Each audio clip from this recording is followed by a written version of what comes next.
अस्सलामु अलैकुम वरहमतुल्लाहि वबरकातुहू। हामिदा व मुसल्लियन अम्मा बाद। मोहतरम नाज़रीन, इससे पहले मैंने आपको गाली के नुकसानात के बारे में बहुत कुछ बताया है। आज मैं आपको ये बताने वाला हूँ कि आप सल्लल्लाहु तआला अलैहि वसल्लम ने हमें ये तालीम दी है कि हम गुनहगार को भी गाली ना दें, हम मुर्दों को भी गाली नहीं दें।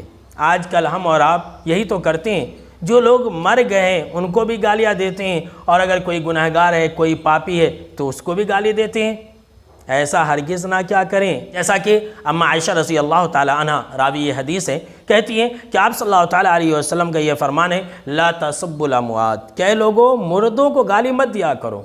अल्लाह की पनाह, आज कोई इंसान मर जाता है तो मुर्दा भी हमारी ज़ुबान से बचा नहीं हुआ। हम दिन रात चलते फिरते हर मजलिस में मुर्दों की बुराइयां बयान करते रहते हैं, मुर्दों को गालियां देते हैं। तो क्या फरमाया आप सल्लल्लाहु तआला अलैहि वसल्लम ने कि तुम मुर्दों को गाली मत दिया करो। क्यों? इसलिए कि उन्होंने जो कुछ भी भेजा था, उन्होंने अपनी ज़िंदगी के अंदर जो कुछ भी अच्छा या बुरा किया था, वो लोग तो अपने अंजाम तक पहुंच गए। अब उनको गाली दे करके क्या फ़ायदा है। और तो और है, अगर कोई इंसान मरे हुए लोगों को गाली देता है, उनकी ग़ीबत करता है, तो ये जिंदों को गाली देने और जिंदों की ग़ीबत करने से कहीं ज़्यादा ख़तरनाक है।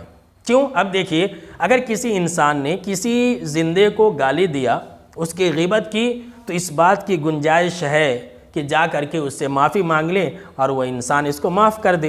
लेकिन जो इंसान मर चुका है, अगर कोई इंसान उसके बारे में गाली देता है, तो यहाँ पर तो इस बात की कोई गुंजाइश ही नहीं है कि इंसान जा करके माफ़ी मांग ले, या फिर वो इंसान उसके बाद से रो ले, गिड़गिड़ा ले और वो उसको माफ़ फरमा दे।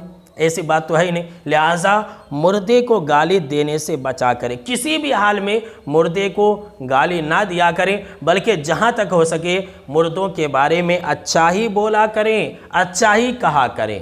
तो मेरे दोस्तों, अब आइए दूसरी बात की तरफ कि आप सल्लल्लाहु तआला अलैहि वसल्लम ने गुनहगार को भी गाली देने से मना किया। सही बुखारी के अंदर एक हदीस है कि एक शराबी शख्स को लाया गया आप सल्लल्लाहु तआला अलैहि वसल्लम के पास।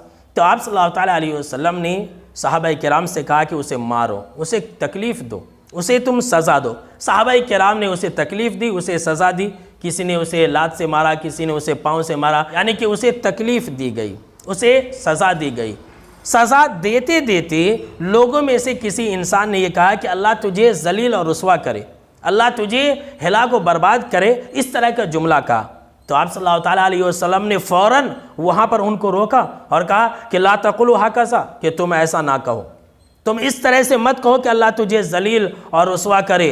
आप सल्लल्लाहु तआला अलैहि वसल्लम ने कहा कि तुम ऐसा ना कहो, ला तुईनु अलैहि शैतान, तुम इसके ख़िलाफ़ इस तरह से कह करके शैतान की मदद ना करो। अगर तुम ऐसा कहोगे कि अल्लाह तुझे जलील करे, अल्लाह तुझे रुसवा करे, अल्लाह रब्बुल आलमीन तुझे हिला को बर्बाद करे, अगर तुम ऐसा कहोगे तो ये शैतान की मदद होगी। शैतान उस इंसान को और भी गुनाहों पर जरी कर देगा, शैतान उस इंसान को और भी गुनाहों पर बहादुर बना देगा। शैतान इस बात की वजह से उस इंसान के दिल में और भी गुनाहों की मोहब्बत डाल देगा। फिर उस इंसान के अंदर से खैर नाम की कोई चीज़ नहीं रहेगी। फिर ऐसा इंसान सुधरेगा नहीं, बल्कि शैतान तो ऐसे इंसान को और भी बहका देगा, और भी गुमराह कर देगा, और भी शैतान इंसान को गुनाहों के अंदर मुलविस कर देगा।